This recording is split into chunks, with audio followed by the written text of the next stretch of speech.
하나님께서 이스라엘 백성들의 삶에 구원 역사를 베푸시기까지 출애굽의 여정을 하나님이 직접 이끄시고 인도하셨다라고 하는 말씀의 내용이 출애굽기 전반부에 극적으로 기록되어져 있습니다. 그래서 우리는 출애굽기의 말씀을 읽으면 항상 하나님께서 행하신 구원의 역사 가운데 애굽에서 어떻게 그들을 건져내셨는지, 또 그들이 광야를 행진하기 이전 홍해를 어떻게 건너게 하셨는지, 광야에서 하나님께서 그 백성된 자들을 어떻게 먹이시고 입히심으로 돌보셨는지, 이런 내용들을 우리는 말씀을 통해 듣는 것에 익숙합니다. 그러나 하나님께서 이스라엘 백성들에게 행하신 구원 역사는 그렇게 애굽에서 탈출하는 과정과 또한 가나안 땅에 들어가기까지 여정에 관한 말씀을 기록하는 것으로만 끝내지 않습니다. 오히려 출애굽기의 상당 부분을 어디에 초점 두고 있냐면 하나님이 그들과 함께 하심, 하나님이 그들 중에 계심에 관한 말씀을 더 많이 강조하여서 가르쳐주고 있다는 것을 우리 25장 이후에 기록된 말씀을 통해서 알 수가 있습니다. 하나님이 이스라엘 백성들에게 무엇에 관해서 말씀하고 있을까요? 성소에 관해서, 성막에 관해서 하나님은 어떻게 그 성막을 지을 것인지, 성소의 기구와 기명은 어떻게 할 것인지, 또 이 모든 과정을 통해서 하나님께서 그들을 어떻게 견인하고 이끌고 인도해 가실지, 이것에 관해서 더 많이 다루어 말씀하고 있음을 우리는 알 수 있죠. 출애굽기 마지막 장인 출애굽기 40장 말씀을 우리가 좀 볼 텐데요. 40장 34절부터 함께 읽겠습니다. 구약성경 145면에 있습니다. 출애굽기 40장 34절부터 38절까지 말씀 같이 읽어봅니다. 시작. 구름이 회막에 덮이고 여호와의 영광이 성막에 충만하며 모세가 회막에 들어갈 수 없었으니 이는 구름이 회막 위에 덮이고 여호와의 영광이 성막에 충만함이었으며, 구름이 성막 위에서 떠오르는 때에는 이스라엘 자손이 그 모든 행진하는 길에 앞으로 나아갔고, 구름이 떠오르지 않을 때에는 떠오르는 날까지 나아가지 아니하였으며, 낮에는 여호와의 구름이 성막 위에 있고 방에는 불이 그 구름 가운데에 있음을 이스라엘의 온 족속이 그 모든 행진하는 길에서 그들의 눈으로 보았더라. 지금 25장부터 기록되어질 이 성막에 관한, 또 성소에 관한 하나님의 말씀은 결국 이스라엘 백성들과 하나님이 무엇 하심에 관하여 말씀하는 내용일까요? 충만하게 하나님이 그들 가운데 계시고 또 그들과 함께 하셔서 그들의 삶을 이끌고 인도하고 계신다라고 하는 사실을 명확하게 보여주는 내용들을 자세하게 기록한 내용입니다. 여러분, 이것이 하나님께서 회복해 하기를 원하시는, 하나님이 인생들에게 이루기를 원하시는 하나님의 구원 역사의 가장 중요한 내용을 다루고 있다라고 해도 과언이 아닙니다. 여러분, 하나님의 임재, 하나님이 우리의 삶에 함께 하심의 역사는 그 시작을 어디에서 찾아볼 수 있을까요? 창세기입니다. 창세기 어디에서 하나님은 그 백성된 자들과 함께 하셨습니까? 에덴 동산에서부터 하나님은 사람과 함께 하셨다라고 하는 사실을 이미 말씀하고 있죠. 하나님이 에덴 동산의 그 모든 아름다운 것들을 다 만드시고 하나님의 창조 역사가 끝내고 난 다음에 인간을 만드셔서 거기 두셨을 때는 하나님이 아담과 하와 그들로 하여금 그저 그들만 거기에 있게 하기를 원하시는 것이 하나님의 목적이 아니었습니다. 하나님의 형상을 따라 하나님의 성품을 가지고 하나님의 영광을 경험하면서 하나님과 더불어 함께 지낼 곳으로 하나님은 에덴 동산을 만드시고 모든 창조의 역사를 이루셨다는 것입니다. 그런 창조의 역사를 하나님이 인간의 삶에 허락하셨고, 그래서 하나님과 함께 살아가는 삶이 인간의 삶에 가능하게 되었지만 무엇으로 인하여서 그 모든 관계가 깨어졌습니까? 범죄함이죠. 죄로 인해서 그 죄가 인간의 삶에 허용되어지고 찾아옴을 통하여서 더 이상 인간은 하나님과 함께 할 수 없는 상태가 되었다는 것을 말씀하고 있습니다. 그래서 하나님의 회복의 역사는 반드시 무엇이 해결되어져야 합니까? 죄의 문제가 해결되어져야만 합니다. 그 죄의 문제가 해결되어짐을 통해서 우리는 구원이라고 하는 은혜의 역사에 첫 발을 내디딜 수 있는 것이고, 그래서 하나님께서 우리에게 허락하신 은혜를 회복하는 것이죠. 그 은혜의 회복은 무엇의 회복이라고도 말할 수 있을까요? 하나님과 함께하는 삶의 회복입니다. 우리 인간의 삶을 정의 내릴 때 실낙원이라고 말하지 않습니까? 인간의 삶은 낙원을 잃어버린 삶입니다. 그 낙원이라고 하는 아름다운 공간, 에덴을 상실한 것을 이야기하는 것만이 아니라 인간의 삶의 실낙원의 그 아픔과 상실감은 하나님과 더 이상 함께 살아갈 수 없는 상태가 되었다는 것에 대한 그런 실족이고 상실입니다.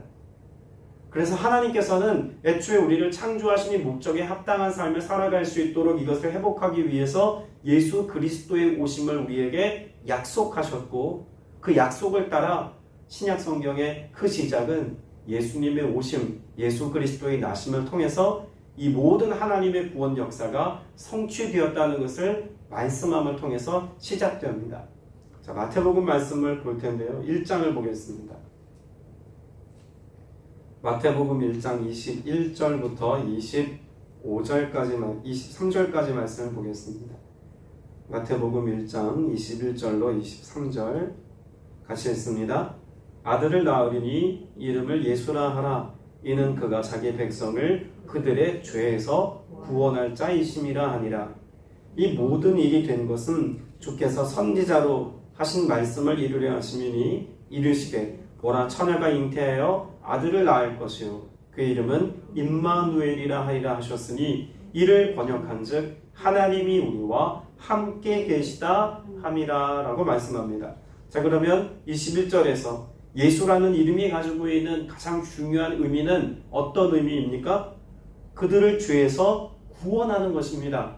그러면 창세기에서부터 이미 하나님은 우리에게 무엇을 말씀하셨다는 것을 전제할 수 있죠. 하나님은 죄의 문제를 해결하심을 통해서 인류의 삶을 구원으로 이끌기 원하신다는 것을 이미 말씀하셨습니다.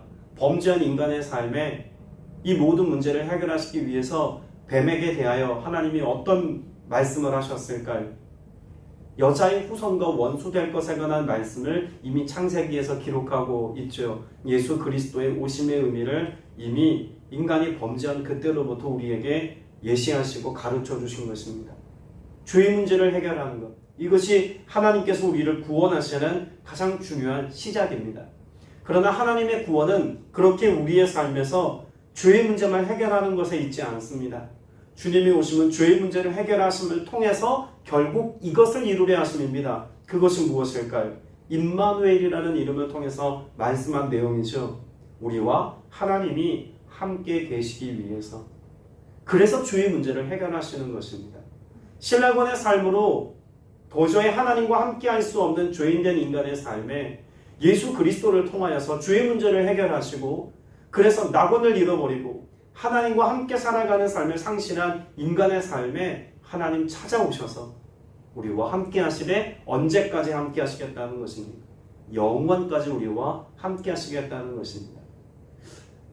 우리가 구원을 생각할 때 그래서 하나님이 이루신 구원 역사는 이미 하나님께서 과거에 약속하신 약속이고 예수 그리스도를 통해서 성취된 이 사건을 오늘의 때 우리가 은혜로 누리는 것이 구원 역사이고, 이 구원의 은혜를 이 땅에서 경험하고 맛보며 또 누리며 살아가는 동안 우리는 주님께서 다시 오시는 그날 영원한 천국을 소망하는 영원한 내일에 관한 이 기대를 가지고 오늘을 살아가는 것입니다.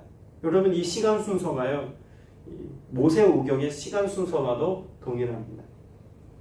모세가 우리가 이 모세오경을 썼다는 것은 이미 다 동의하고 신학적으로 증명된 바 아닙니까? 자, 그러면 모세의 관점에서 볼 때 창세기는 무엇을 기록하고 있는 걸까요? 시간으로 볼 때 과거의 역사입니다. 그렇죠? 모세로부터 출발해 보면 과거의 역사를 이야기합니다. 그럼 출애굽기는 무엇을 이야기할까요? 현재의 사건이죠. 그럼 오늘을 이야기하고 있는 것입니다. 레위기는 무엇을 말씀하고 있을까요? 영원에 이르는 길입니다. 그리고 민수기는 무엇을 말씀하고 있는 걸까요? 다시 현재의 이야기를 말하고 있습니다. 그럼 신명기는 뭘 이야기하고 있을까요? 미래에 관한 이야기입니다. 자, 그러면 창세기, 출애굽기, 레위기, 민수기, 신명기의 말씀은 모든 인간의 시간과 삶의 내용을 다 담고 있습니다. 그리고 그 중심에 뭐가 있을까요? 과거와 현재, 현재와 미래, 그 사이에 영원에 관한 말씀이 있습니다. 때문에 하나님께서 우리의 삶에 이루기를 원하시는 것은 결국 영원의 삶에 도달할 수 있는 우리의 삶의 시간을 하나님께서 이끌고 계시다라고 말할 수가 있겠죠. 그런데 그 영원의 삶을 둘러싸고 있는 것은 단지 과거와 영원의 삶을 말씀하는 것만 이야기하지 않습니다.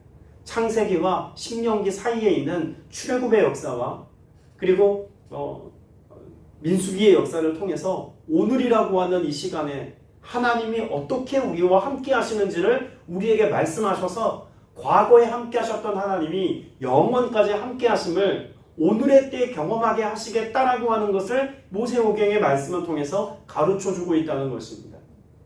우리가 신앙의 현재성을 가지고 살아가야 될 이유는 단지 죽으면 천국 간다는 이야기의 구원 역사가 아니라 죄의 문제를 해결받는 인간의 삶에 예수 그리스도를 믿는 하나님의 백성된 자들의 삶에 오늘 나와 함께 하셔서 영원까지 그 함께 하시는 하나님을 기대하고 갈망하고 바라보고 소망하는 믿음의 여정을 걸어갈 수 있도록 하나님이 말씀해 놓으셨다는 것입니다. 그 모든 구원 역사가 모세오경에 담겨 있지만 그 모세오경의 말씀이 온전히 성취된 그 은혜의 역사는 누구로부터 출발합니까? 바로 예수 그리스도를 통해서 완성되어지고 예수 그리스도를 믿는 믿음의 백성된 자들의 삶에 성취되어서 모든 인류가 모든 시간 속에서 영원에 이르기까지 이제는 그 은혜를 모두가 다 누릴 수 있게 하셨다는 복음의 메시지를 선포하고 있는 것입니다. 그것은 예수님의 때에만 선포된 메시지가 아니라 이미 예수 그리스도의 나심과 또 예수 그리스도의 사역을 말씀하고 있는 구약의 모든 역사 속에서 창세기부터 말라기까지 이르는 모든 구원 역사를 통해서 구약의 역사를 통해서 우리에게 계시하셨고 또 미리 예표하셨고 보여주셨다. 그런데 그것이 예수님을 통해서 성취되었다는 것을 우리에게 나타내는 것이죠. 그러면 이 모든 역사는 창세기에서도 똑같은 구조로 우리에게 말씀하고 있는 내용인데 하나님이 범죄한 인간의 삶을 죄로부터 구원하셔서 그래서 하나님이 함께 하시고 하나님과 동행하는 자들의 삶에 역사하시는 하나님의 축복과 번영과 영원한 하나님의 나라의 삶을 누굴 통해서 창세기는 말씀하고 있을까요? 아브라함이라고 하는 인생의 여정을 통해서 하나님께서는 그 후손들이 이르기까지 역사를 통해서 하나님이 말씀합니다. 과거에 하나님께서 행하신 구원 역사를 모세의 관점에서 말씀한 것이라면 출애굽기는 출애굽의 여정을 통해서 다시 말해서 애굽에서 종살이 하던 삶으로부터 그들로 하여금 자유케 하여서 그래서 그들로 자유케 된 그들의 삶을 하나님이 약속의 땅 가나안에 들어가게 하시기까지 하나님은 그들과 함께 계셔서 그들로 하여금 승리케 하시고 복되게 하시고 그들의 삶에 약속을 이루어 성취하시는 하나님의 인도하심을 명확하게 보여주는 내용이 출애굽기입니다. 여러분 이것이 신약 성경에도 똑같이 적용되는 말씀입니다. 예수 그리스도께서 오셔서 십자가 지시고 그래서 죄의 문제를 해결하심을 통해서 우리에게 주님이 이루신 것은 무엇입니까? 하나님과 함께 할 수 있는 상태에 이르게 하셨다는 것입니다. 그래서 거룩함을 회복하고 온전한 믿음의 자리에 서 있는 하나님의 백성됨을 주께서 이루시고 나서 우리에게 무엇을 또한 약속하셨습니까? 다른 보혜사 성령님을 우리에게 보내주셔서 동행하는 삶, 오늘 우리의 안에 임재하시고 동거하셔서 영원에 이르기까지 함께 하시며 여정을 살아갈 수 있도록 역사하시는 하나님의 은혜를 성취하셨다는 것을 예수 그리스도를 통해서 보여주고 있는 것입니다. 구약의 역사나 신약의 역사는 우리에게 이 두 가지 중요한 주제를 우리에게 반복적으로 가르쳐주고 있다고 말할 수 있겠죠. 죄사함의 은혜, 그리고 죄를 해결받은 하나님의 백성들의 삶에 함께 하시는 임마누엘의 은혜. 여러분 이것을 우리에게 말씀하고 있다는 것입니다.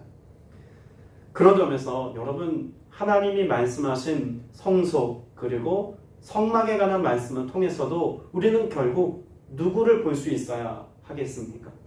여기에 감추어져 있는 예수 그리스도의 이미지와 예수 그리스도의 구원 역사를 우리는 이 성막에 관한 말씀을 31장까지 기록되어져 있는 모든 내용들 가운데서 발견하고 또 찾아갈 수 있다는 이야기입니다.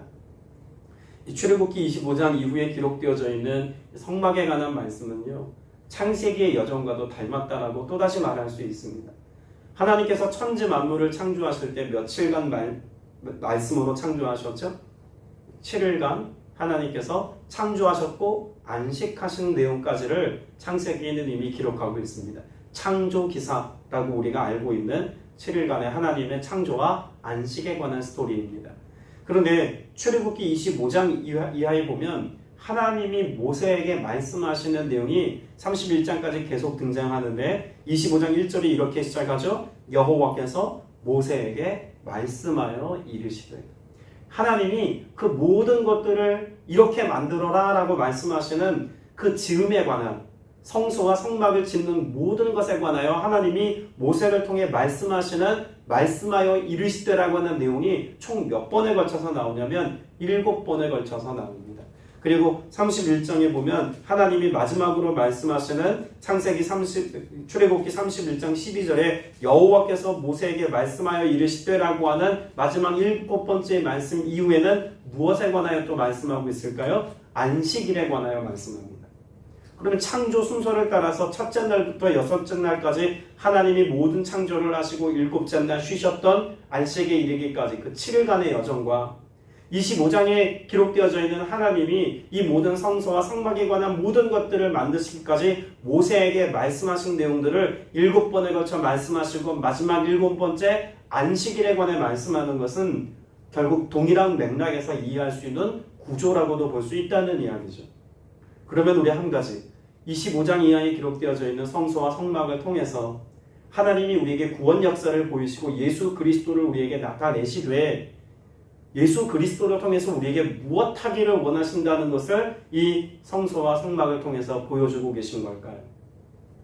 새로운 창조의 역사가 우리 안에 일어나기를 바라시는 하나님의 마음이 여러분이 성소와 성막에 담겨 있다는 것입니다.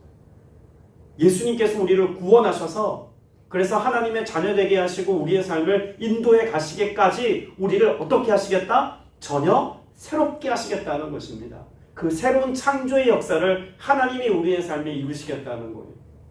그래서 예수 그리스도의 나심에 관한 예언적인 모든 말씀이나 예수님이 이 땅 가운데 오셔서 행하신 십자가 구원의 역사도 무엇과 연관된 일일까요? 우리를 전혀 새롭게 창조하시는 새로운 창조의 역사와 연관이 있는 내용이라는 것을 발견해야만 합니다. 그럼 예수를 믿는다는 것, 예수 그리스도를 믿고 하나님의 자녀가 되었다는 것, 그러면 이것은 새로 지으심을 받은 것과 같다는 의미입니다. 죽었던 우리가 옛사람이 죽고 사도 바울이 고백한 것처럼 우리의 옛사람이 죽고 그리스도와 함께 새로 창조된 것과 같이 새 사람을 입은 은혜는 우리 안에 이루신 하나님의 창조의 역사가 어디에서 이루어진 것일까요? 나의 삶에 이루어진 것입니다. 그럼 창조의 역사가 우리에게 이루어진 것과 이 성막과 성소의 지음에 관한 내용이 어떤 연관이 있을까요? 예수 그리스도께서 우리에게 오심을 통해서 하나님은 우리를 그렇게 새롭게 창조하신 것 같이 죄의 문제를 해결하시고 성령으로 임재해 계셔서 우리와 함께 하심을 통해서 오늘 나를 무엇 되게 하시길 원하신다는 걸까요?